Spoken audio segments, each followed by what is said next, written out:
Hello friends, आप सभी का प्रगति गुरुकुल चैनल पर बहुत स्वागत है।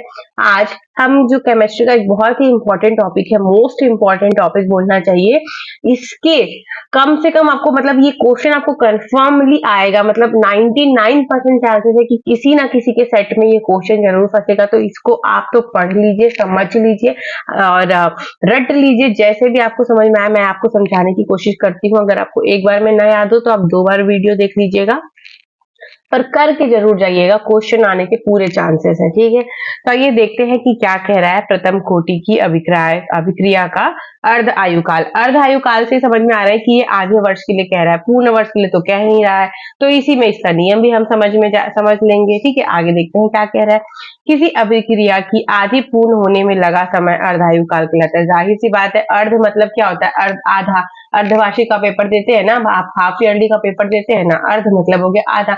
मतलब अगर हमारा 12 घंटे का समय है, उसे हम पूर्ण कह रहे हैं, तो उसमें से 6 घंटा हो गया उसका आधा। ठीक है, तो हमें 6 घंटे का ही समय बताना है, ये इसमें ये कह रहा है। अब आगे देखते हैं क्या कह रहा है।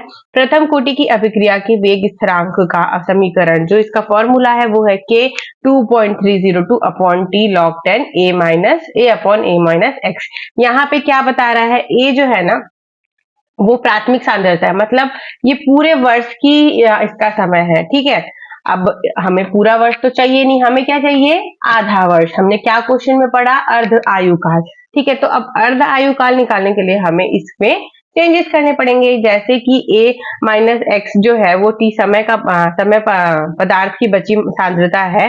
ठीक है, तो a माइनस एक्स को t की जगह हम टाइम जो है उसमें हमें आधा समय लगेगा ना, तो अपॉन 2 कर देंगे। ठीक है, तो ये देखिए यहाँ पे मैंने बनाया है, आप लोगों को मैं समझा दे रही हूँ।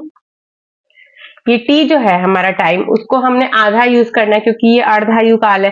तो a माइनस एक्स जो यहाँ पे सांद्रता का टाइम लग रहा है, जो भी हम इसके पहले भी हेनरी का नियम कहते हैं, उसमें मान लीजिए जो हम जो सांद्रता कर रहे थे, विलेयता कर रहे थे, उसमें जो टाइम लग रहा है उसकी बात हो रही थी। तो ऐसे ही इसमें मान लेते हैं कि कोई जब हम सांद्रता करते हैं उसमें जो टाइम लगता है उसी को a कह रहा है यहाँ पे। ठीक है, a से डोनेट किया है, तो a माइनस एक्स क्या क्या हो जाएगा? a अपॉन 2, मतलब a जो है उसका आधा समय हमको a माइनस एक्स का, क्योंकि यही तो सांद्रता है, यही तो विलेयता है। a माइनस एक्स जो है, जो उसमें लगा हुआ समय है ना, वही बता रहा है। तो उसमें जो लगा हुआ समय है, तो उसका तो आधा समय निकालना है ना हमको, हमें तो पूरे वर्ष का निकालना नहीं है। तो हम क्या कर देंगे? a माइनस एक्स की जगह a अपॉन 2 ले लेंगे। ठीक है, हमें a माइनस एक्स नहीं करना है क्योंकि पूरे वर्ष का नहीं निकालना है, आधे वर्ष का निकालना है, तो हमने a अपॉन 2 कर दिया। ठीक है, अभी ये फॉर्मूला को हम लोग, ये जो a अपॉन 2 का चेंज किए हैं, इसको हमको फॉर्मूला में चेंज करना होगा। तो आइए देखते हैं हमने क्या किया।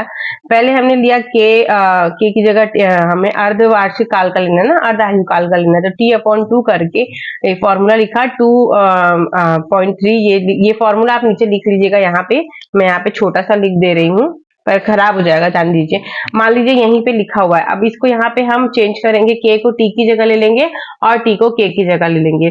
और यही अगर आपको किसी और क्वेश्चन में k का मान दिया होगा ना, तो आप यहाँ k की जगह उस मान को लिखेंगे। ठीक है, तो अभी हम t को इधर कर दिए और k को यहाँ ले आए, तो 2/303 upon k log 10 a upon a बटा 2 किए थे यहाँ पे। ठीक है, तो उस 2 को हमने यहाँ गुणा में ले लिया, ऊपर करते हैं तो गुणा का चिन्ह आ जाता है ना, तो हमने चेंज किया। अब आगे देखते हैं क्या किया। t अपॉन 2 लिया, उसके बाद हमने इसको किया, फिर यहाँ से a को काट दिया, तो हमें क्या मिला? यहाँ पे 2 मिला। तो log 2 जो है उसका वैल्यू हमको लिखना होगा। अभी आपको log के वैल्यू याद करने पड़ेंगे। तो log 2 का वैल्यू क्या होता है? 0.3010। ठीक है, अभी हमने T2 230 ये सब लिखा और यहाँ पे log 2 का वैल्यू लिखा। अब इसको इससे गुणा कर देंगे हम लोग। ठीक है, इसे गुणा करने के बाद क्या आंसर आएगा? T2 अपॉन ये, तो ये आएगा इसका आंसर। आई होप आपको समझ में आया होगा। अगर आपको वीडियो पसंद आई होगी तो वीडियो को लाइक करना ना भूलिए, और क्वेश्चन समझ में आया होगा तो भी कमेंट करके जरूर बताइएगा कि हाँ आपको समझ में आया। ठीक है फ्रेंड्स, मिलती हूँ अगले वीडियो में, तब तक के लिए आप अच्छे से जोरों से पढ़ाई करिए। ठीक है।